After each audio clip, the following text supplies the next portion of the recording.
जवानी में ही खत्म कर दी उसका किस्मत ले तो गलती। वेरी गुड, ऐसी गलती होनी चाहिए। चलो, ह्यूमन रिप्रोडक्शन है। अब देखिए यहां पर ना ये सब देखो, इसको ना बड़ा क्वेश्चन बना देगा। कैसे बना देगा बड़ा क्वेश्चन? 5 नंबर का अगर उसको देना होगा तो वो देगा क्या? गैमेटोजेनेसिस। इसमें आपको दोनों लिखना है क्या? Spermatogenesis and oogenesis। तो सिंपल ये पूछेगा गैमेटोजेनेसिस क्या है, इसको हिंदी में क्या बोलेंगे? युग्मक जनन, यही बोलते हैं ना। हाँ, तो युग्मक जनन क्या है और इसके प्रकार बताइए, ऐसे करके बोल देंगे, है ना। तो सिंपल, मेल और फीमेल में दोनों अलग अलग लिखना है आपको। प्रोसेस लगभग सेम ही है ना। तो उसको आपको एक को देखोगे ना तो वो क्लियर हो जाएगा, दूसरा भी आराम से, क्योंकि क्या है ना, उसके जो फेजेस हैं वो एकदम सेम है, उसका जो डिवीजन है वो भी एकदम सेम है, बस वो बनने के बाद कहाँ को जाता है वो अलग अलग है। ठीक है, चलिए ये हो गया। तो गैमेटोजेनेसिस का मतलब होता है, इसको हम लिख देंगे हिंदी में युग्मक जनन। युग्मनज थोड़ी बोलते हैं, युग्मनज किसे कहते हैं? चलिए ठीक। तो युग्मक जनन है, इसमें क्या होगा? किसका निर्माण होगा? गैमेट्स का निर्माण होगा, मतलब युग्मकों का निर्माण होगा। ठीक है, तो मेल में एंड किसमें होगा? फीमेल। ये क्या हो गया? फीमेल में। मेल में किसका निर्माण होता है? स्पर्म। हाँ, स्पर्म के निर्माण को बोलते हैं क्या? स्पर्मेटोजेनेसिस। स्पर्मेटोजेनेसिस,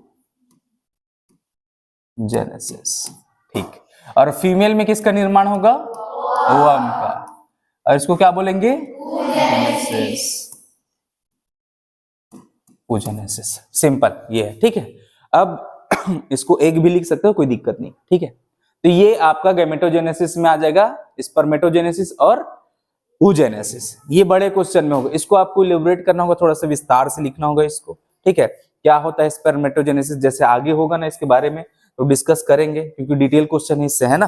तो बड़े क्वेश्चन उसको क्लियर कर लेंगे। पहले पॉइंट्स देख लीजिए। इंसेमिनेशन मतलब क्या होता है? ट्रांसफर ऑफ स्पर्म ट्रैक्ट, ठीक है। ट्रांसफर ऑफ स्पर्म कहां पर ट्रांसफर होगा?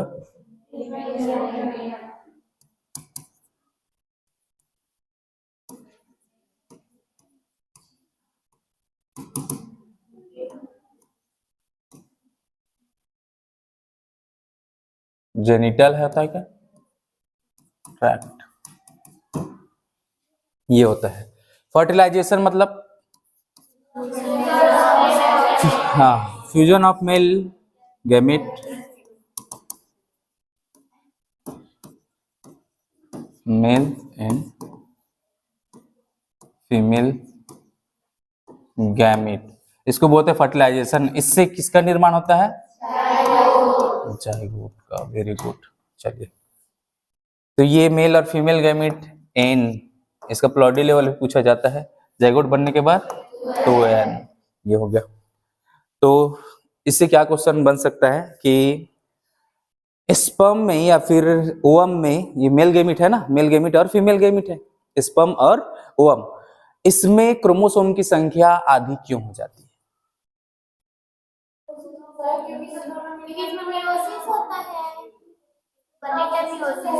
इसके बर्थडे के टाइम?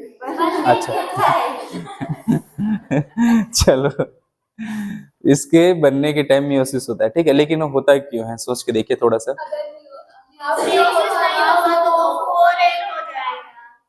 इसे पूर्ण हो जाएगा, ठीक ठीक है ना, सिंपल सी बात है। अगर क्या होगा, अपने अस्तित्व को बनाए रखने के लिए, ताकि एक इंसान जो है वो अपना अस्तित्व बना के रख सके, ठीक है, तो उसके लिए क्या करता है, वो मियोसिस करता है, ताकि क्रोमोसोम उसका जो आधा पोर्शन है उसमें चला जाए, ठीक है। और इसके साथ साथ इसमें मियोसिस होता है, तो मियोसिस होने से क्या होता है, इसमें कुछ जेनेटिक वेरिएशन आते हैं, कुछ चेंजेस आते हैं, तो नई पीढ़ी में हमको कुछ नए लक्षण दिखाई देते हैं, ठीक है। इसलिए मियोसिस होता है, ये जरूरी है ना। और इसलिए क्रोमोसोम की आधी संख्या होती है, ताकि जब मेल गैमेट और फीमेल गैमेट मिले तो कंप्लीट क्रोमोसोम बने, इसका 23 और इसका 23 दोनों मिला के कितने बना देंगे 46, ठीक है। तो ऐसे इसलिए मियोसिस जरूरी है, और इसीलिए इसको एक क्वेश्चन बना था ना कि मियोसिस का इस गैमेटोजेनेसिस क्या संबंध है, ऐसे करके है ना, गैमिट बनाने से। तो मियोसिस का संबंध है क्योंकि उसी के द्वारा ही क्या बनता है, गैमिट बनता है। बिना मियोसिस के गैमिट बनता है क्या, कहीं सुने हो? क्या पता बनता होगा, नहीं जानते, नहीं सुने। चलिए, इम्प्लांटेशन मतलब हाँ, ब्लास्टोसिस्ट कितने सेल की कोशिका होती है, 16 की 32? हाँ 32, ठीक है। तो ब्लास्टोसिस्ट जो बनता है वो कहां पर जाता है, यूटेरस, यूटेराइन जो वॉल रहता है ना, यूटेरस की जो वॉल है वहां पर जाकर वो क्या हो जाता है, इम्प्लांट हो जाता है ना, चिपक जाता है मान लो, तो वो कहलाता है क्या, इम्प्लांटेशन। चलिए इसको लिखने की जरूरत है क्या, क्या लिखेंगे, ब्लास्टोसिस्ट कहां पर जाता है, यूटेराइन, यूटेराइन वॉल में। चलिए ठीक। और गेस्टेशन मतलब गैस निकलना, जब प्रेग्नेंट रहती है कोई लेडी तो बहुत ज्यादा गैस निकलता है, उसको बोलते हैं गेस्टेशन, ऐसा है। गेस्टेशन मतलब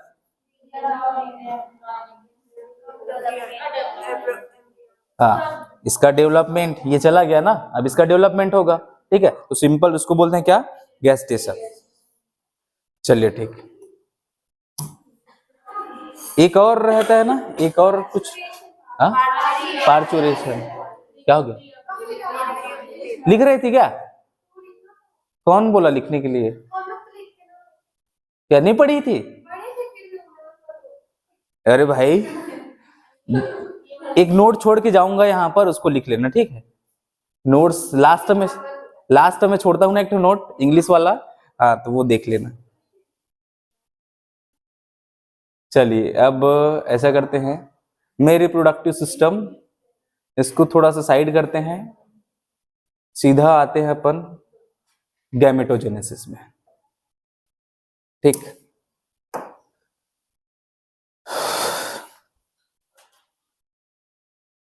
चलो हाँ कमेंट, स्पर्मेटोजेनेसिस मतलब इसका मतलब होगा किसका फॉर्मेशन, स्पर्म का फॉर्मेशन। इसको आप लोग पढ़े हो, स्पर्म का फॉर्मेशन कैसे होता है, सिंपल, ये फेजेस हैं उसके, अगर ये आपको याद है तो आसानी से बना लोगे।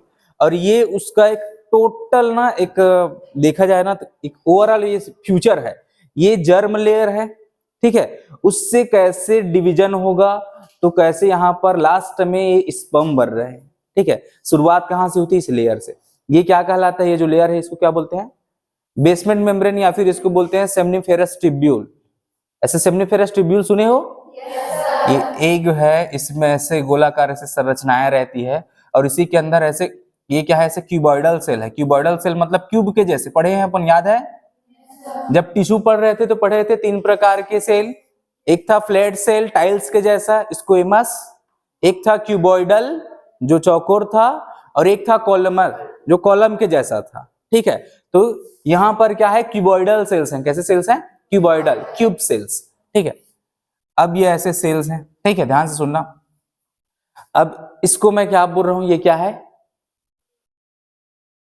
Seminiferous tubule. क्या है ये, सेमनीफेरस ट्यूब्यूल। एक लेयर का इसमें जर्म लेयर मतलब ना, ये जो मेम्ब्रेन रहता है एक लेयर का रहता है, ठीक है, सेमनीफेरस ट्यूब्यूल में। अब देखो ध्यान से, ये जो मेम्ब्रेन है इसको मैं बोल रहा हूं जर्म लेयर, क्या बोल रहा हूं, हाँ, या फिर जर्मिनल एपिथेलियम बोल सकते, ठीक है, जर्म लेयर। मतलब जर्म लेयर मतलब वो एम्ब्रियो वाले में मत चले जाना है ना, पता चला उसमें चले गए, ऐसा नहीं। तो ये है जर्मिनल एपिथेलियम लेयर, ठीक है।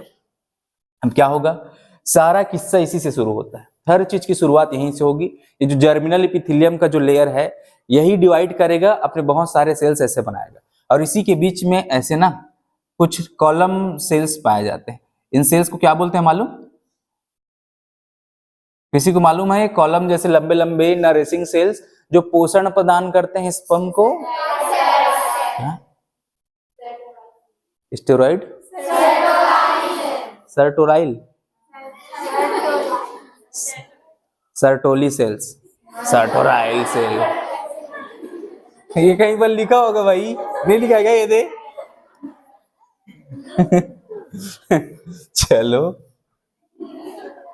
ये हो गया, ये है, ठीक है। ये लंबे लंबे जो सेल आपको दिखाई दे रहे हैं ये पोषण प्रदान करेंगे। क्या प्रदान करेंगे? पोषण, न्यूट्रिशन, खाना, ताकि वो अपना ग्रोथ कर सके, सरवाइव कर सके यहाँ पर, ठीक है। चलिए, तो ये जो जर्म सेल्स है, जर्मिनल एपिथेलियम वाला है, ये ऐसे डिवाइड कर रहा है, ये ऐसे डिवाइड कर रहा है, ठीक है। अब ये जो डिवाइड फेज है, ये डिवाइड जो कर रहा है, इसको बोलते हैं मल्टीप्लीकेशन फेज। क्या बोल रहे हैं? मल्टीप्लीकेशन। मल्टीप्लीकेशन का ही मतलब होता है डिवाइड करना, अपनी कॉपी बनाना। तो ये किसके मल्टीप्लीकेशन की बात कर रहे हैं अपन? जर्मिनल एपिथेलियम, ये जो जर्म लेयर लिखा हूं उसका है ना, एपिथेलियम के मल्टीप्लीकेशन की बात करें। ये क्या करेगा? जब डिवाइड करेगा तो क्या बनाता है? स्पर्मेटोगोनियम बनाएगा। सबसे पहले क्या बनाता है? स्पर्मेटोगोनियम। तो ठीक है, ये जर्मिनल एपिथेलियम डिवाइड किया तो सिंपल, ये है एपिथेलियम लेयर, ठीक है। अब ये डिवाइड किया तो ये जो सेल है इसको मैं क्या बोल रहा हूं? ये जो सेल बना है इसको मैं बोल रहा हूं स्पर्मेटो ले। अब सभी को मिटाना पड़ेगा, स्पर्मेटोगोनियम, गोनियम है, ठीक है। सबसे पहले में गोनियम। अब देखो, स्पर्मा का मतलब होता है सीड, अगोनियम का मतलब होता है जनरेशन, ठीक है। तो यहां पर सीड को हम स्पर्म ही बोल लेंगे, स्पर्म जनरेटिंग सेल्स। क्या बोलेंगे इसको? Sperm generating cell. ऐसे सेल्स जो बाद में फ्यूचर में क्या बनाएंगे? स्पर्म बनाएंगे, सिंपल, ठीक है। तो ये मल्टीप्लीकेशन फेज क्लियर। इसमें क्या होगा? इससे कौन से सेल्स बनेंगे? स्पर्मेटोगोनियम, स्पर्मेटोगोनियम, ठीक है। ये है जो आगे जाके स्पर्म बनाएगा, स्पर्म जनरेटिंग सेल्स, ठीक है। तो ये बना लिया अपन स्पर्मेटोगोनियम। अब क्या होगा? ये ग्रोथ करेगा। तो ग्रोथ करता है, कैसे करता है? बड़ा अजीब ग्रोथ करता है, अलकरहा टाइप, ठीक है। कैसे करता है? ये दो सेल्स बनाएगा। दो सेल बना, किससे बना? माइटोसिस से बना। किससे बना? माइटोसिस से। मैं बोल रहा हूं ना, दो सेल बना करके, तो माइटोसिस होगा कि मियोसिस हो जाएगा? माइटोसिस हो जाएगा। तो क्या होगा? ये दो प्रकार के सेल्स है, एक को बोलते हैं ए टाइप के सेल, एक को बोलते हैं बी टाइप के सेल। तो क्या होता है? जो ए टाइप का सेल है ना, वो कंटिन्यू ऐसे दूसरे स्पर्मेटोगोनियम बनाएगा। क्या बनाएगा? दूसरे स्पर्मेटोगोनियम। मतलब दो सेल बनेंगे तो एक सेल कंटिन्यू यही बनाने में भाग लेगा, बार बार डिवाइड होकर यही बनाएगा, क्योंकि बहुत सारे स्पर्म बनाने हैं ना। एक आध दो ठो बनाया के काम चल जाता है क्या? नहीं। कितने मिलियन बनते हैं स्पर्म मालूम है आप लोग को? हाँ, 2 से 3 मिलियन बोल रही थी, ले 200 से 300 मिलियन, बहुत ज्यादा होते हैं ये। 1 मिलियन में खुद 10 लाख होता है, ले तो, है ना।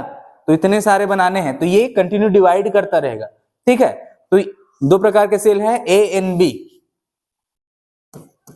ए एंड बी। तो ए कंटिन्यू डिवाइड करेगा, दूसरे स्पर्मेटोगोनियम बनाएगा, और बी जो है वो आगे चला जाएगा, ग्रोथ फेज इधर आएगा ना। तो ये ग्रोथ हो रहा है इसका। अब क्या होता है यहां पर ये जो बी है इसमें होगा, मतलब ये बाद में क्या बना लेगा? Primary spermatocyte. क्या बना लेगा? Primary spermatocyte. चलिए, ये हो गया। अब सीधा सीधा यहां पर जो सेकेंडरी स्पर्मेटोसाइट है ये क्या करता है? ये मैच्योर होगा, मैच्योरेशन फेज में जाएगा ये। तो ये स्पर्मेटिड बनाएगा। क्या बनाएगा? स्पर्मेटिड। अब स्पर्मेटिड क्या करता है? बाद में जाके स्पर्म बना लेता है। मतलब यही चीज, ये क्या होगा? स्पर्मेटोजोआ का मतलब होता है, ये स्पर्म की ही बात कर रहे हैं, ठीक है। यहाँ पर स्पर्म का फॉर्मेशन हो जाएगा। मतलब सिंपल सी बात, यहाँ पर इसके पास पूंछ आ जाएगा तैरने के लिए। क्या आ जाएगा? पूंछ। यहां पर कोई पूंछ दिख रहा है आपको? दिख रहा है? तो स्पर्मेटिड जैसे ही ये बनता है उसके बाद क्या होता है? इसमें पूंछ वगैरह का विकास हो जाता है, ठीक है। पूंछ वगैरह बनने लगता है, फिर वो क्या हो जाएगा? एक कंप्लीट स्पर्म में तब्दील हो जाएगा। तब्दील का मतलब बदल। चलिए ठीक। तो मैच्योरेशन फेज में हम किसके मैच्योरेशन की बात करेंगे? सेकेंडरी स्पर्मेटोसाइट की। और इससे क्या बनेगा फिर?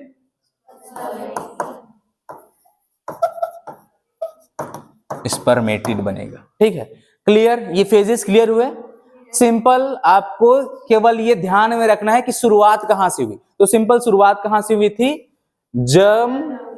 जर्मिनल एपिथेलियम से शुरुआत हुई थी।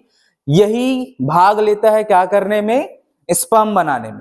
तो यही डिवाइड होगा, बहुत सारे जर्मिनल एपिथेलियम बना रहा है, तो सबसे पहले क्या बनाएगा? स्पर्मेटोगोनियम।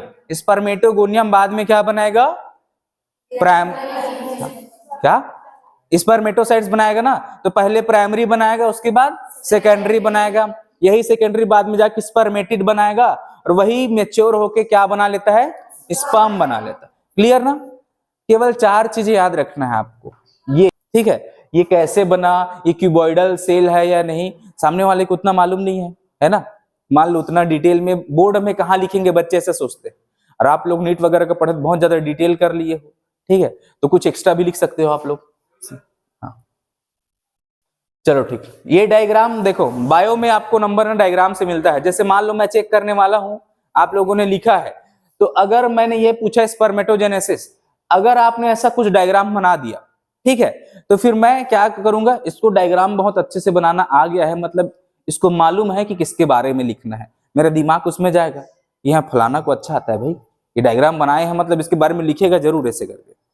तो माइंड क्या हो जाता है वहां पर ना, ऐसे चेंज हो जाता है कि जो चेक करने वाला है ना, वो देखेगा ऐसे पॉइंट्स कि आपने अरे मल्टीप्लिकेशन फेज लिखा है, अरे ये लिखा है, ये पॉइंट लिखा है, ऐसे करके, तो इसके अंदर में जो भी लिखा उसको नहीं देखेगा। यहाँ पर 13 शुरू लिख दोगे तो भी चलेगा, ठीक है, ऐसा भी होता है। तो सिंपल, हाँ, ये जो सर्टोली सेल्स हैं, क्या है ये? Sertoli cells.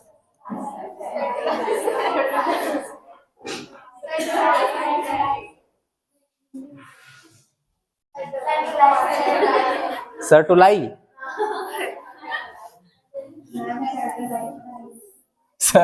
चलो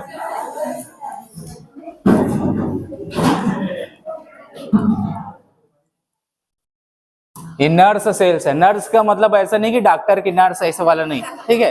ये नर्स का मतलब होता है नरिशमेंट प्रोवाइड करने वाले। क्या प्रोवाइड करने वाले? नरिशमेंट, पोषण प्रदान करने वाले, ठीक है। तो ये हो गया नर्स सेल, इसको ऐसा बोला जाता है। तो जैसे ही ये स्पर्म क्या हुआ? मैच्योर हुआ, स्पर्म बना, तो ये जाके ऐसे यहाँ पर ऐसे चिपक जाता है, ऐसे चिपक गया, ऐसे चिपक गया, ऐसे, ठीक है, ये ऐसे चिपक जाता है। इससे क्यों चिपकेगा? क्या जरूरत है इसको? न्यूट्रिशन प्रोवाइड करेगा। ध्यान से सुनना, स्पर्म को न्यूट्रिशन मिलता है फ्रक्टोज से। किससे मिलता है? फ्रक्टोज से। फ्रक्टोज हमारे शरीर में कहीं पर नहीं मिलता, केवल इसी जगह पर मिलता है फ्रक्टोज, ठीक है। अब होता क्या है कि जैसे कुछ केस हो जाता है ना किसी का, मान लो न्यूज वगैरह में देखोगे आप लोग, रेप वगैरह हो जाता है, तो उसको चेक कैसे करते हैं, इसका रेप हुआ है नहीं, ऐसे करके सुने ना ऐसा, ठीक है। तो चेक करने के लिए क्या किया जाता है कि जो फीमेल रहते हैं उसमें ना क्या किया जाता है, उस फ्रक्टोज को देखा जाता है, क्या उसमें फ्रक्टोज है। अगर फ्रक्टोज है मतलब मेल में बढ़ रहा है स्पर्म के पोषण के लिए, उसमें फ्रक्टोज मिला मतलब उसका रेप हुआ है, सीधा विक्टिम है, ऐसा, ठीक है। तो ऐसा ना चेक किया जाता है। तो ये बहुत ज्यादा काम का चीज है, किस लिए? ताकि हम पता लगा सके कि सामने वाले के साथ कुछ दुष्कर्म हुआ है या नहीं, ऐसे करके, ठीक है। तो सिंपल ध्यान में रखेंगे, स्पर्म जो है वो अपना पोषण किससे लेता है? फ्रक्टोज से, मतलब फ्रक्टोज को यूज करता है अपनी एनर्जी के लिए। और क्या करेगा? ये फ्रक्टोज बनेंगे किसके द्वारा? पोषण कौन दे रहा है भाई? सर्टोलाई सेल। चलो ठीक है। तो फ्रक्टोज का निर्माण कहां से होगा? अब घर में खाना बन रहा है तो खाना कौन देगी? मम्मी बना रही है तो मम्मी देगी, है ना। तो ये क्या है, खाना इसको मिल रहा है कहां से? फ्रक्टोज से। फ्रक्टोज से ले रहा है ना ये, है ना, फ्रक्टोज खा रहा है ये, तो खाना बना कर रही होगी सर्टोलाई सेल। चलो तो ये ध्यान में रखेंगे, है ना। ये जो सर्टोलाई सेल्स है ये मेरा भी दिमाग में आ रहा है, ये क्या बनाएंगे? फ्रक्टोज। अब फ्रक्टोज का यूज ये स्पर्मेटोजोआ करेगा या फिर स्पर्म करेगा अपने पोषण के लिए। सिंपल, क्लियर है?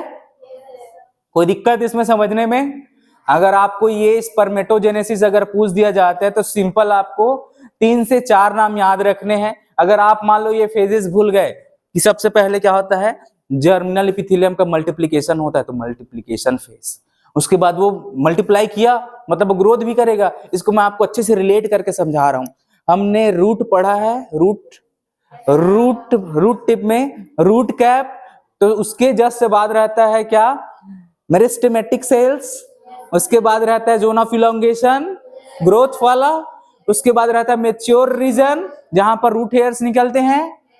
तो हो क्या रहा है, सबसे पहले मल्टीप्लीकेशन हो रहा है। क्या हो रहा है, multiplication. Meristematic cell continue dividing cells है ना, मल्टीप्लीकेशन होगा। उसके बाद ग्रोथ होगा, क्या होगा, ग्रोथ।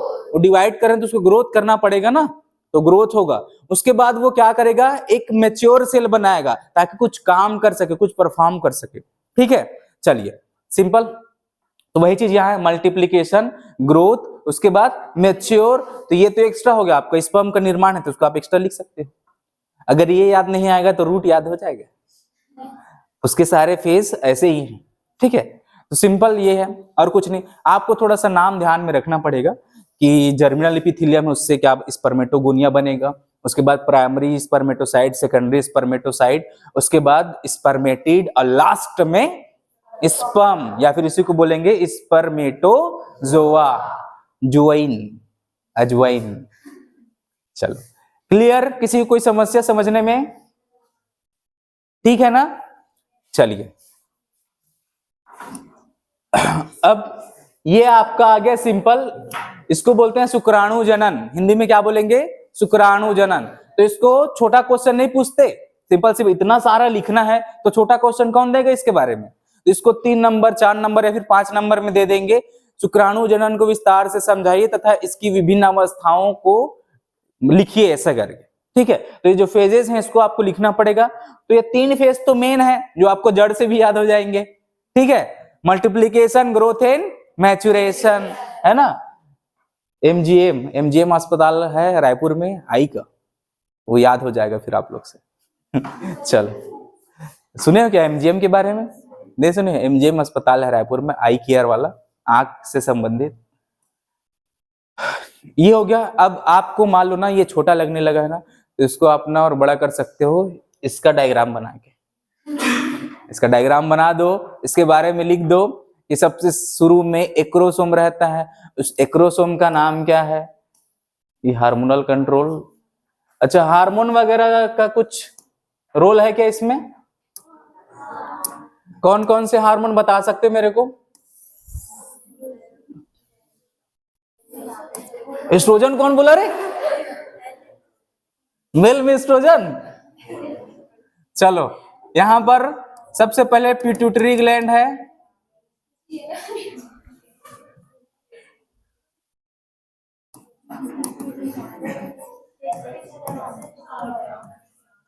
और इससे पहले एक हाइपोथैलेमस ग्लैंड। कैसा ग्लैंड, ये दोनों कहां रहते हैं, इसका लोकेशन मालूम है आप लोग को, दिमाग में भेजा में, किसके पास नहीं है। चल यहां पर क्या निकलेगा, एक हार्मोन निकलता है GnRH, इसका पूरा नाम,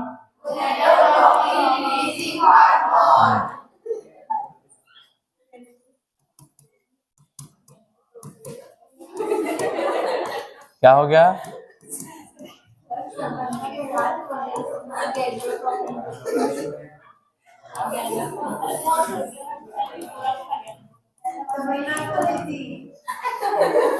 क्या हो गया,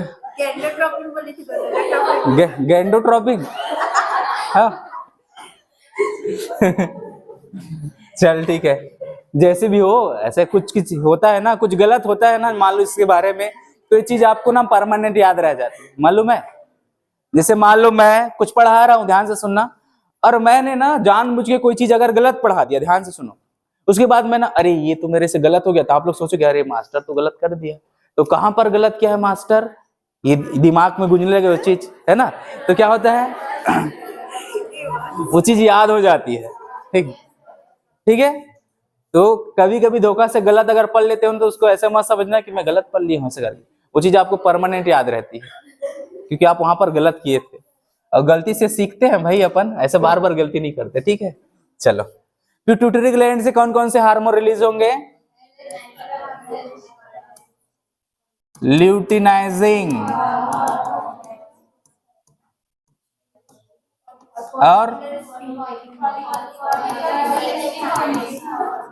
फॉलिक्यूलर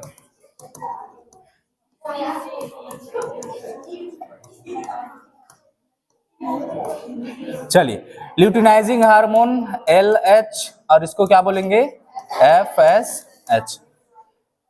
ये हार्मोन क्या है? ये मेन हार्मोन है क्या? ये मेन हार्मोन है ये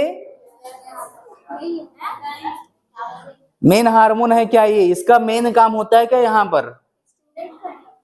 ये क्या है? एक्सेसरी है मान लो, जो क्या करेंगे हेल्प करेंगे उसको स्टिमुलेट करने में, उसको बढ़ावा देंगे। जैसे कि कौन से हार्मोन बनाएंगे? मेल में कौन सा हार्मोन बनता है? क्या? Testosterone hormone. वो कहां से बनता है मालूम? कौन से सेल से? क्या? हाँ, वो क्या होता है? हाँ, लीडिंग सेल। तो सिंपल ध्यान से सुनना, एल से लीडिंग सेल, एल से ल्यूटिनाइजिंग हार्मोन, उसका नाम ही अजीब है भाई, क्या लीडिंग? हाँ, लीडिंग स, हाँ वैसने सेल, ठीक है चलो।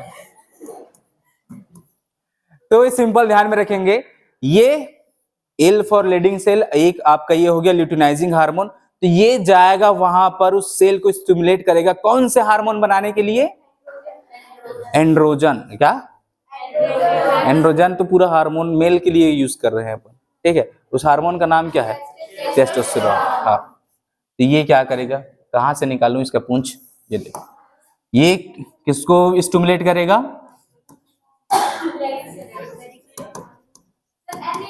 हाँ, लेडिग, लेडिग्स, लेडिग्स सेल। चलो ठीक है, ये आ गया लेडिग्स सेल। और इससे क्या रिलीज होगा? कौन सा हार्मोन?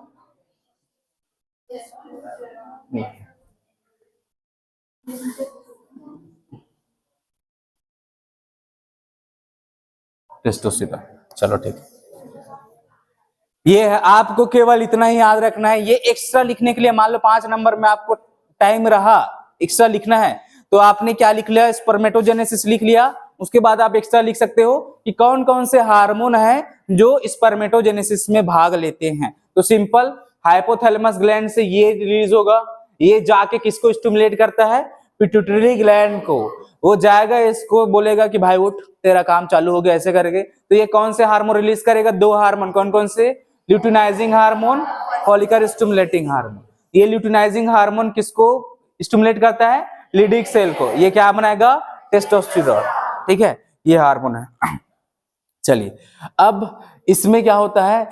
स्पर्म जो बढ़ रहा है, तो एक टोटल ना पूरा एक ना लिक्विड बनता है, एक फ्लूइड बनता है, ध्यान से सुनना। उसमें वो तैर रहा है, उसमें नरिशमेंट प्रोवाइड हो रहा है, उसको नरिश कर रहा है, ठीक है।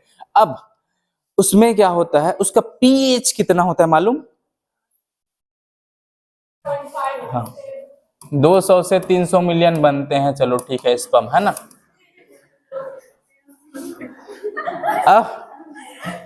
अब उसका पीएच कितना होगा? जो फ्लूइड निकलता है उसका, जैसे उस फ्लूइड को बोलते हैं सीमेन, बोलते हैं क्या, है ना। उसका पीएच कितना होता है? 7.5। हाँ, मतलब क्षारीय रहता है ना। फीमेल जो रहता है उसका जो पीएच रहता है उसमें, है ना, वजाइनल जो रहता है, जो लिक्विड निकलता है, वहां पर पीएच रहता है एसिडिक। क्या रहता है? एसिडिक, ठीक है। तो क्या होगा? स्पर्म एक तो छोटे से है, नाजुक है, वो जाएंगे तो एसिड में नष्ट हो जाएंगे। तो इसलिए इसका जो मीडियम है वो क्या किया जाता है? क्षारीय, ताकि वहां पर जैसे ही जाता है तो न्यूट्रल हो जाए, उसको कोई नुकसान मत पहुंचे। तो न्यूट्रलाइज करने के लिए इसका जो मीडियम है वो रहता है क्षारीय, ठीक है, ताकि न्यूट्रलाइज हो जाए और आसानी से स्पर्म जा सके वहां पर। फिर भी जाते जाते बहुत सारे तो मर ही जाते हैं। ले देखिए, एक तो जाता है, पहुंचता है, पढ़े है ना ऐसा। तो 200 से 300 मिलियन कहाँ रहे? एक, देख रहे हैं। चलिए ठीक।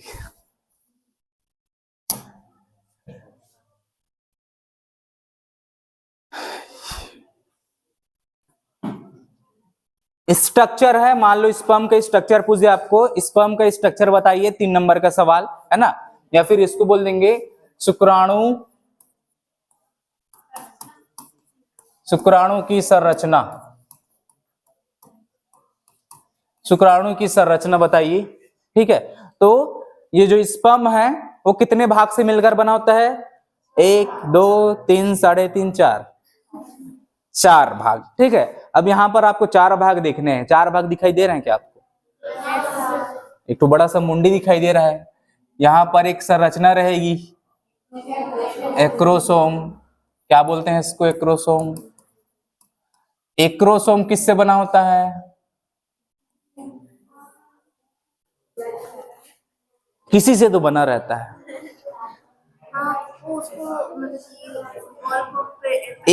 एक्रोसोम का काम क्या है? जो वॉल है एक का, उसको क्या बोलते हैं? Corpus luteum. कार्पस ल्यूटियम बोलते हैं ना, उसको तोड़ने में मदद करता है। तो सिंपल सी बात, ध्यान से सुनना, एक्रोसोम के पास कुछ ऐसी चीज होनी चाहिए, कुछ एंजाइम्स होने चाहिए। क्या होने चाहिए? एंजाइम। एंजाइम्स बनते कहां पर हैं? एक सेल में। एक सेल की बात करेंगे, एक सेल में एंजाइम्स बनते कहां है मालूम? जैसे कि मान लो राइबोसोम प्रोटीन बना रहा है, प्रोटीन से एंजाइम बनता है, ऐसा कुछ पढ़े क्या? पढ़ लो। वो ईआर से जा रहा है गोल्जी बॉडी में, मॉडिफिकेशन होने के लिए, एंजाइम बनने के लिए। तो गोल्जी बॉडी में क्या बन रहा है? एंजाइम। अब वही से लाइसोसोम वगैरह भी निकलता है। ठीक है, तो ये जो एक्रोसोम है ना, वो गोल्जी बॉडी का मॉडिफिकेशन होता है, गोल्डी बॉडी से निर्माण हुआ है इसका। ठीक है, डिक्टियोसोम मत बोलना, प्लांट में बोलते हैं डिक्टियोसोम। ठीक है, पता चला कोई याद डिक्टियोसोम भी पढ़े थे, तो चेक करने वालों को क्या पता अच्छा लगे तो लिख देना डिक्टियोसोम, तो मिलेगा 0 नंबर। चलो, इसका निर्माण किससे हो रहा है? गोल्जी बॉडी से, है ना, एक जीविक चिप से। चलो, गोल्जी बॉडी है ना। चलिए, अब इसका काम है उसको कार्पस ल्यूटियम को डिग्रेड करना, तोड़ना, क्योंकि इसके पास क्या है? एंजाइम्स है। क्या है? एंजाइम्स। कैसे एंजाइम्स? वाह, नाम बताओ, नाम कुछ याद आ रहा है? पढ़े हो लेकिन ना? हाँ, स्पर्मोलाइसिन। ठीक है, स्पर्म है तो लाइसिस में मदद कर रहा है, तो क्या होगा? वो स्पर्म लाइसिन। ठीक है, तो एंजाइम है, वो तोड़ेगा उसको। ठीक है, तो इसमें क्या रहेगा? एंजाइम।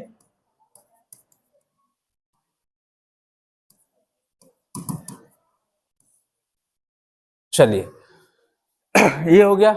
अब ये हेड हो गया, एक्रोसोम है, हेड वाला हिस्सा है। ठीक है, इसमें साइटोप्लाज्म वगैरह इसका न्यूट्रिशन के लिए सामान रहेगा, वो सब चीजें हेड में।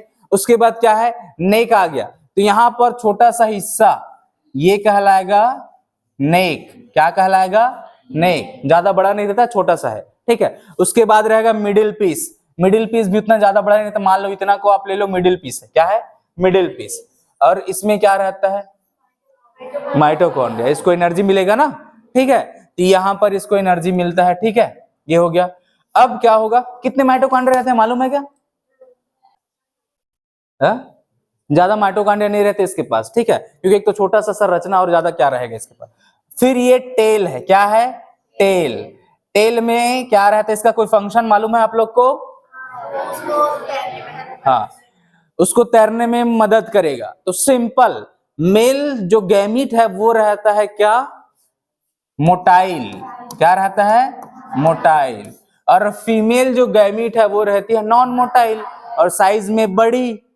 तो ऐसे प्रकार के जो गैमीट बनते हैं ना, तो ऐसे जो रिप्रोडक्शन होता है इसको बोलते हैं अपन ऊगेमस टाइप। क्या बोलते हैं? ऊगेमस टाइप, जिसमें मेल मोटाइल है और छोटा है, और फीमेल जो है वो क्या है? नॉन मोटाइल है और बड़ा है। सिंपल। इंसानों में कैसा टाइप का क्या होता है? बेबी का निर्माण या फिर बच्चे का निर्माण जो होता है वो कैसे होता है? ओविपेरस या फिर विविपेरस? विविपेरस। वो डायरेक्ट बच्चे पैदा करती है ना। और ऐसे बच्चे जो मेच्योर हो, मेच्योर का मतलब वो पूरी तरह से बन गए, उसकी संरचनाएं, हाथ वगैरह बन गए, नाक बन गया है ना, तो ये सब बन जाता है। लेकिन जो अंडे देते हैं उसमें कभी ऐसा नहीं होता। अंडा जो रहता है वो इमेच्योर रहता है, उसमें उस अंडे के अंदर वो धीरे धीरे संरचना बनने लगती है। ठीक है, तो ये पॉइंट थोड़ा सा ध्यान में रखेंगे। चलिए, गर्दन समझ में आ गया, मिडिल पीस समझ में आ गया, पूंछ समझ में आ गया। ठीक है, ये आपका हो गया टोटल स्पर्मेटोजेनेसिस खत्म। इसी से ही छोटे बड़े सवाल बना लेते हैं। स्पर्म का संरचना पूछ देंगे, गैमेटोजेनेसिस क्या है, स्पर्मेटोजेनेसिस क्या है, सर्टोली सेल्स का काम क्या है, सोमनिफेरस ट्यूब्यूल्स क्या है ना, तो ऐसे पूछ देते हैं सिंपल। चलिए चलो अब ऊजेनेसिस में आते हैं। ये टोटल ऐसा सेम आपको ना उसमें भी बनाना पड़ेगा। मान लो अगर आपको बनाना पड़े स्पर्मेटोजेनेसिस में, तो ऐसा आप बना लेना। पहला जो सेल था वो कौन सा सेल था, क्या, स्पर्मेटोगोनियम, ये बना लेना। ऐसे ये दो सेल बनाएगा, ए और बी ऐसा टाइप का रहता है ना, तो वैसे ए कंटिन्यू स्पर्मेटोगोनियम बनाएगा, बी जो है वो आगे चला जाता है। तो इसको हम क्या बोल रहे हैं, मान लो वहां पर बोलते थे प्राइमरी, क्या था, प्राइमरी स्पर्मेटोसाइट। प्राइमरी स्पर्मेटोसाइट, यहाँ प्राइमरी oocyte है, ठीक है। तो ऐसा चीज क्लियर करना आप लोग। चलिए oogenesis को हिंदी में क्या बोलते हैं भाई? अंडा जनन, अंडाणुजनन।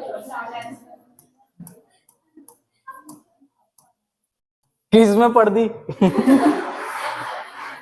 चलो, oogenesis वही फेजेस हैं, मल्टीप्लीकेशन फेज, ग्रोथ फेज और मैच्योरेशन फेज।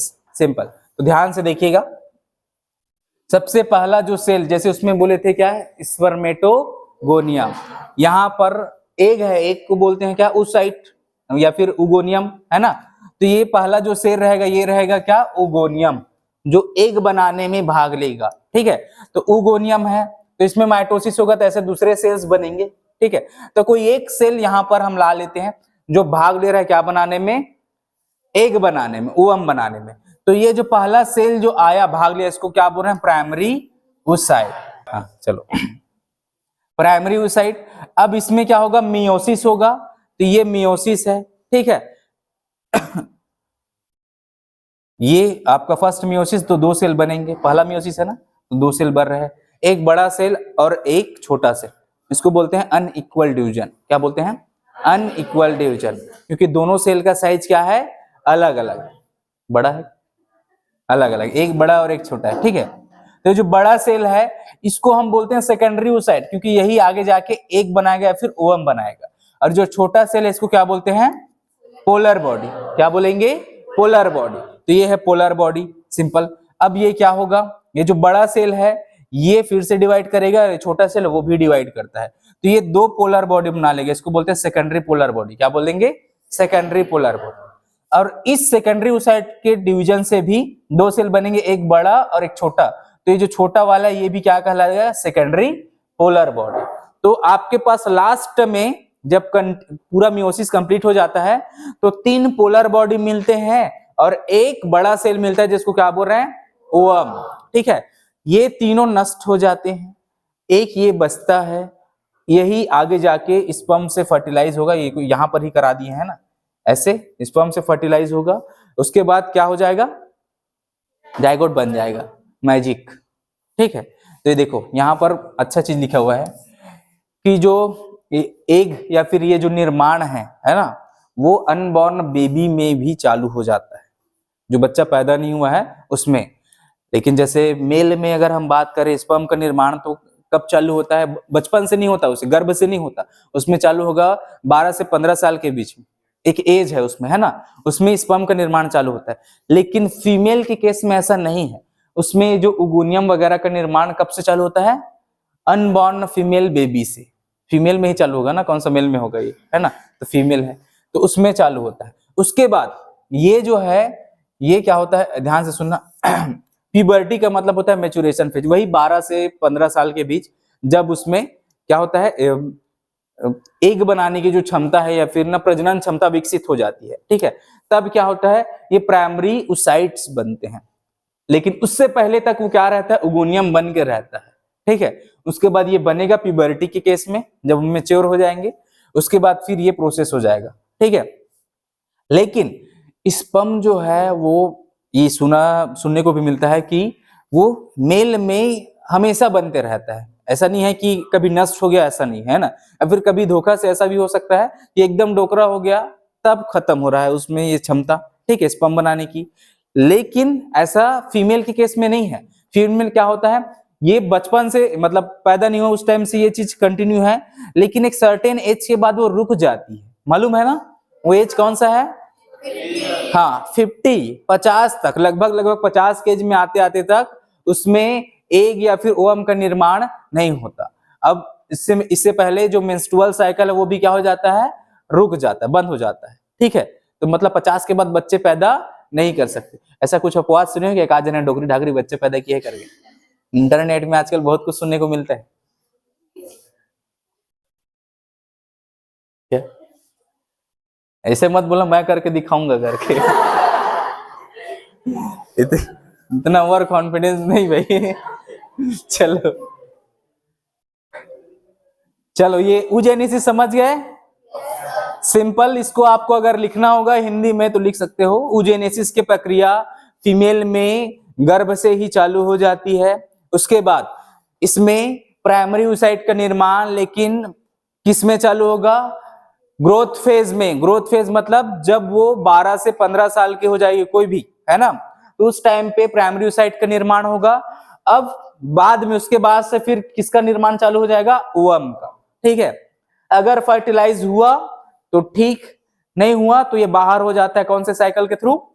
है ना, जो मेंस्ट्रुअल फ्लूइड है उसके थ्रू। साइकिल नहीं बोल सकते इसको, लेकिन उस फ्लूइड के थ्रू बाहर हो जाता है। ठीक है, चलिए एज मालूम है इसके? एज मतलब जिंदगी, कितना जिंदगी रहता है ओवम का या फिर स्पर्म का, मालूम है? 7 दिन।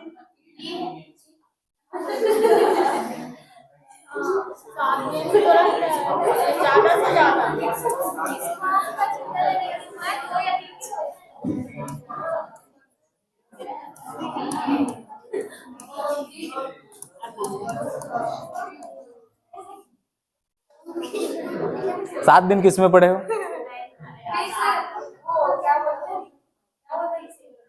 अच्छा, लिक्विड नाइट्रोजन में रखोगे तो ऐसा वाला नहीं कुछ।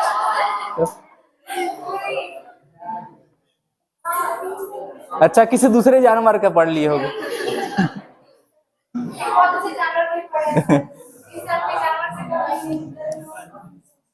ऐसा नहीं पढ़े हो आप लोग? 2 दिन, 2 दिन है, उसके बाद फिर ये नष्ट हो जाता है, सीधी सीधी बात है ना। लेकिन ये 2 दिन किसके लिए है? स्पर्म निकल गया है ना, उसकी बात कर रहे हैं अपन। लेकिन अंदर में तब तक वो कंटिन्यू क्या है, बढ़ रहा है, मैच्योर हो रहा है ना, उसको खाना मिल रहा है पर्याप्त, तो वो जिंदा है। ठीक है, ये जब बाहर निकल गया स्पर्म, मान लो फीमेल ट्रैक्ट में चला गया, तब उसकी बात कर रहे हैं अपन। ये 2 दिन तक ये सर्वाइव कर सकता है ना, मेल पार्ट से अगर निकल गया तो। चलिए, अब फीमेल के लिए मतलब ओवम का 1 दिन। हाँ, मेरे को मालूम नहीं था, थैंक यू। चलिए, ये है। अब गलत बता रहे होगे तो? नहीं, सही है क्या? चलो ठीक है, ये हो गया। तो ये सिंपल है, ये आपका प्रोसेस। अब इसको आपको हार्मोनल कंट्रोल, ओल्यूशन, ओल्यूशन का मतलब जानते हो? एग जो बनता है उसको बोलते हैं क्या? एग बना, उसके बाद वो कहाँ आता है? फैलोपियन ट्यूब में। तो ये प्रक्रिया क्या कहलाती है? ओव्यूलेशन। नहीं कहलाती? कहलाती है ना। तो ये हो जाता है सिंपल। कौन से हार्मोन के कारण होता है ये? ओव्यूलेशन के लिए कौन सा हार्मोन जिम्मेदार है, ऐसा करके सवाल आता है। 1 नंबर का सवाल अगर पूछ देंगे कि ओव्यूलेशन के लिए एग का ओवरी से फैलोपियन ट्यूब में जो ट्रांसफर होता है, जो ग्रेफियन फॉलिकल्स ऐसे पकड़ते हैं, है ना, तो वहां पर कौन से हार्मोन जिम्मेदार है इसके लिए? Luteinizing hormone. कौन सा हार्मोन? Luteinizing hormone. कहां से सिक्रीट होता है वो? पिट्यूटरी ग्लैंड, परेतिन ग्लैंड। तो इसमें भी हार्मोनल कंट्रोल, इसमें आपको फीमेल हार्मोन कौन कौन से देखने हैं? क्या है? एस्ट्रोजन। ओ एस्ट्रोजन, स्पेलिंग याद करने के लिए ओ एस्ट्रोजन बोलना पड़ता है, वो आता है ना शुरू में, है ना। ऐसे बोलने के लिए बोल दोगे एस्ट्रोजन, लेकिन ई लिख दोगे तो, है ना, तो वो है एस्ट्रोजन हार्मोन। ठीक है, और दूसरा हार्मोन प्रोजेस्टेरॉन, है ना। अब इन दोनों में से मेन काम कौन करता है दोनों हार्मोन में से? जो एग के लिए बहुत ज्यादा इंपॉर्टेंट है, एग के लिए एस्ट्रोजन। क्या पता है, तो मेन काम वही है उसका, प्रोजेस्टेरॉन का। ठीक है, चलिए। और बाकी ये दो हार्मोन तो आपको लिखनी ही है ना, ल्यूटिनाइजिंग और फॉलिकल स्टिमुलेटिंग हार्मोन। एफएसएच का काम क्या है, कहां से किसमें मदद करता है ये? हाँ, जो ग्रेफियन फॉलिकल्स है ना, हाँ उसके लिए। चलिए ठीक है, ये हो गया। ओव्यूलेशन भी हो गया। ओवम, ओवम की संरचना कैसी रहती है? गोल रहती है। ऐसा गोल है, इसके चारों तरफ कुछ ऐसे सेल्स रहते हैं क्या? अरे तो कोई निश्चित आकार नहीं रहता उन सेल्स का, देखियो। इन सेल्स का नाम क्या है?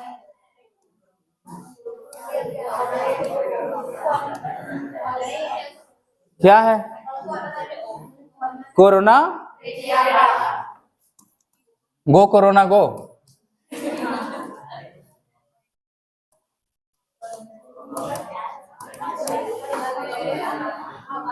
अब ये जो है, ये आपका एग सेल है, इसमें एक न्यूक्लियस मिलेगा और इसके अंदर एक न्यूक्लियोलस मिलेगा।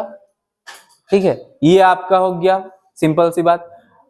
बस इसको आपको ये बताना है कि इसमें एक न्यूक्लियस है, ये एक स्फेरिकल शेप का है और इसके चारों तरफ कुछ ऐसे रेंडमली कोई निश्चित आकार के सेल नहीं रहते, इसका कोई निश्चित शेप नहीं है। ठीक है, रेंडमली कुछ भी हो सकता है, अमीबा के जैसे। ठीक है, तो ये हो गया कोरोना रेडिएटा। ठीक, ये है आपका एग सेल। तो और क्या?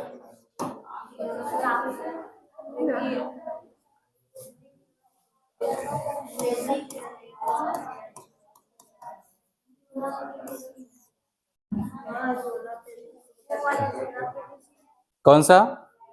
ये, उसके बाद जोनापाली। हाँ चलो ठीक है, मतलब आप लोग को मालूम है, सिंपल सी बात। ये जो क्लासेस चल रही है वो इसलिए चल रही है ताकि आपको बोर्ड में कुछ चीजें आ रही है, कुछ दिक्कत है। जैसे मैं हर चीज यहाँ पर एक्सप्लेन नहीं करूंगा, क्यों? क्योंकि आप सबने पढ़ लिया है। अगर कुछ डाउट आ रहा है तो वो पूछना। ठीक है, मान लो स्ट्रक्चर रहेगा, है ना, फीमेल का या फिर मेल का, जो प्राइमरी क्या बोलते हैं, primary organs and secondary organs, इसके बारे में डिस्कस कर लेंगे। प्राइमरी सेक्स ऑर्गन कौन कौन से मालूम है क्या? मेल में, एक मेल में प्राइमरी एंड सेकेंडरी मालूम है किसी को? चलो मेल में अगर बोलेंगे,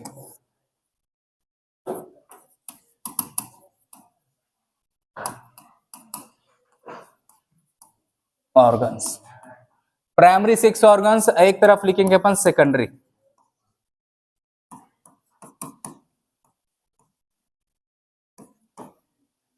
चलो, primary and secondary six organ में प्राइमरी का मतलब क्या समझते हैं? हाँ, सिंपल समझने के लिए मैं बोल रहा हूं, प्राइमरी का मतलब क्या होता है, प्राइमरी सेक्स ऑर्गन मतलब क्या समझते हो?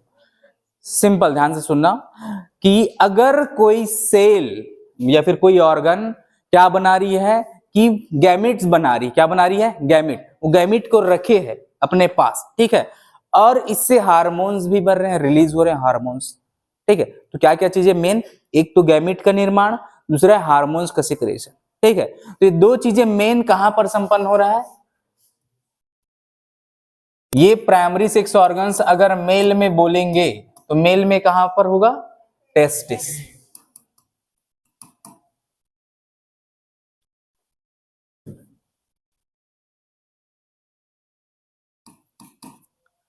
चलिए, और फीमेल में ओवरी। ठीक है, तो सिंपल इसके आधार पर बोलते हैं, क्योंकि यहां पर क्या बनेगा? गैमेट का निर्माण होगा।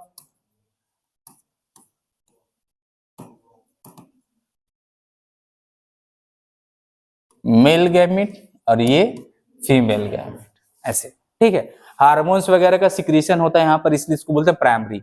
और सेकेंडरी सेक्स ऑर्गन्स ऐसे होते हैं जो हेल्प करते हैं उसकी।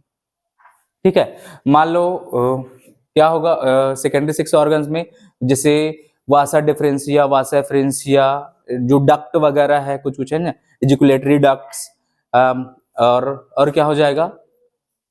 ऐसे बहुत सारे नाम हैं इसके जो आप सेकेंडरी सेक्स ऑर्गन में लिख सकते हो। तो सिंपल आपको यहीं से 2 नंबर 3 नंबर के सवाल पूछे जाते हैं कि प्राथमिक क्या बोलते हैं सेक्स ऑर्गन्स को, क्या बोलते हैं?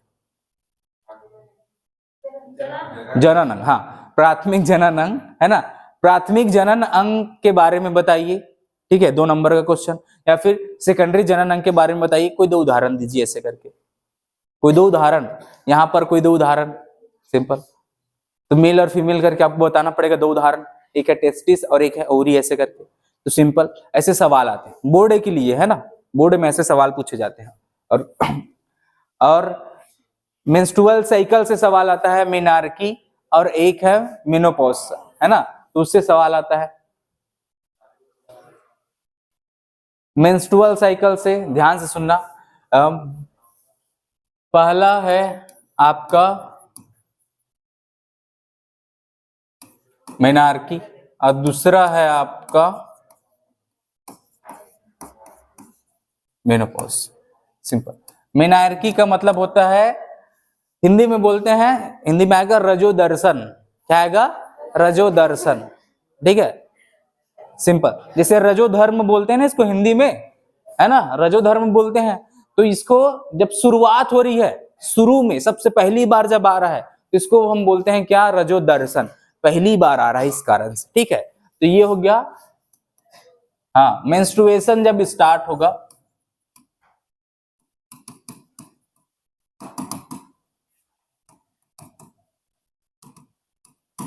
उस टाइम को बोलते हैं मेनार्की। और मेनोपॉज क्या होगा? जहां पर मेंस्ट्रुएशन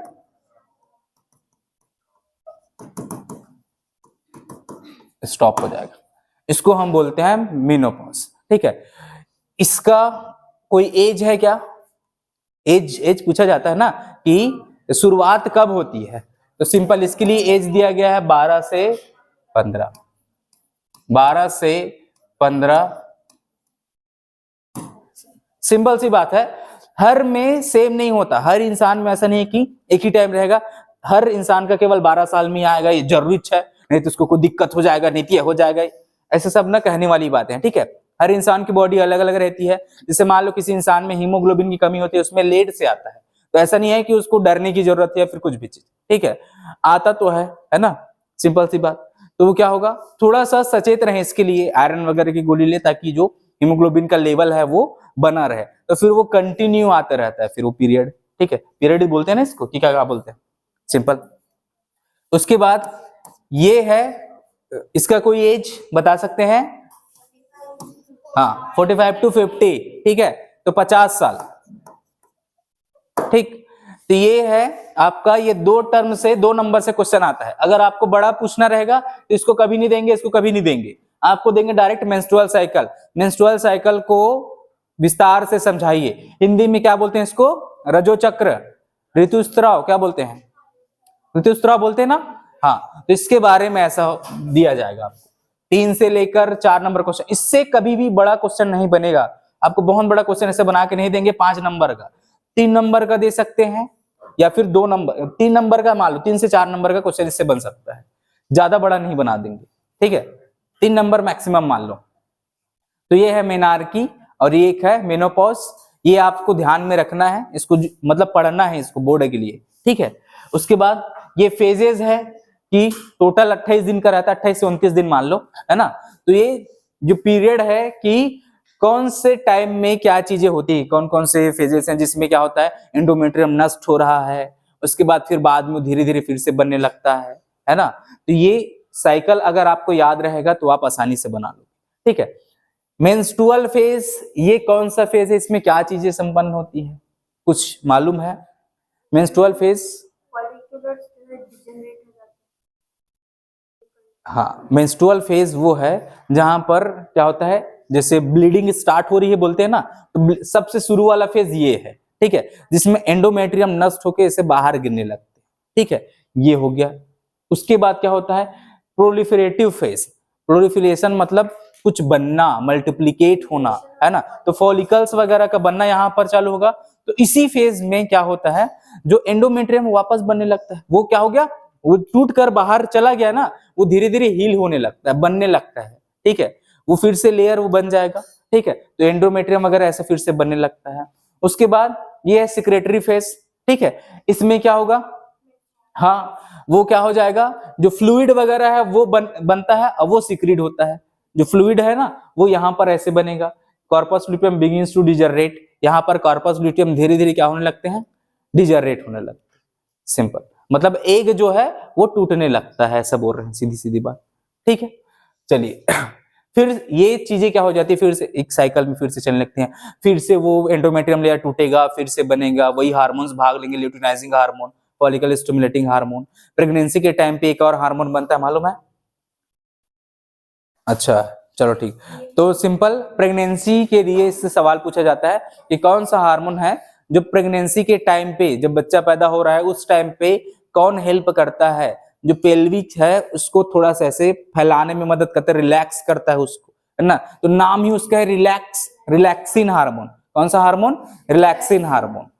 अगर ये हार्मोन सिक्रेट नहीं होगा तो वो क्या होगा, जो मसल्स हैं वो मतलब रिलैक्स नहीं होंगे, तो अगर हार्ड रहे तो पेन ज्यादा होगा फिर, और तो वो हेल्प करता है। तो ये हार्मोन थोड़ा सा देख लेंगे एक बार, है ना, लेक्सिन हार्मोन क्या है, तो उसके बारे में थोड़ा सा स्टडी कर लेना आप लोग, जैसे बुक में रहेगा तो उसको, ठीक है। चलिए ये हो गया, फिर खत्म ये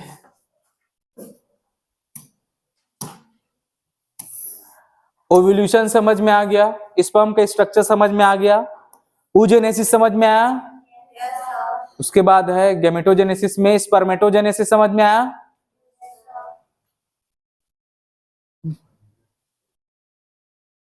सीमेन क्या होता है समझ में आया, 1 सेकेंड में 1500 स्पर्म बनते हैं, मालूम है? 1 सेकेंड में 1500 स्पर्म बनते हैं, 1 सेकेंड में। अब इसको आप लोग को जोड़ के बताना है मेरे को, टोटल एक दिन में कितने बनेंगे, मतलब रहने के लिए 200-300 मिलियन है, ठीक है, लेकिन मैं बोल रहा हूं एक दिन में टोटल कितने स्पर्म बन सकते हैं। वाह बहुत अच्छा चीज बता दिए, बोलो। चलो ये कुछ सेल्स है ना, ये आप लोग इसको आपको डायग्राम बनाना पड़ेगा, इसको बनाना पड़ेगा आप लोग को, ठीक है, डायग्राम ध्यान से सुनना। ये वही सेल्स हैं जहां पर कौन से हार्मोन आते हैं, ल्यूटिनाइजिंग हार्मोन, और ये किस में मदद करेंगे, हाँ टेस्टोस्टेरोन के सिक्रीशन। चलिए ये है सर्टोली सेल, ये ऐसे पड़े हुए हैं, स्पर्म ऐसे धंसा हुए देख रहे हैं यहाँ पर ऐसे, तो ये देखिए मल्टीप्लिकेशन चालू ऊपर से ऐसे, मल्टीप्लिकेशन, ग्रोथ, मैचुरेशन, ऐसा ये टोटल ऐसे ऊपर से ऐसे फेज आ रहा है इधर, ठीक है, मल्टीप्लिकेशन, ग्रोथ एंड मैचुरेशन, फिर स्पर्मेटोजोआ का निर्माण।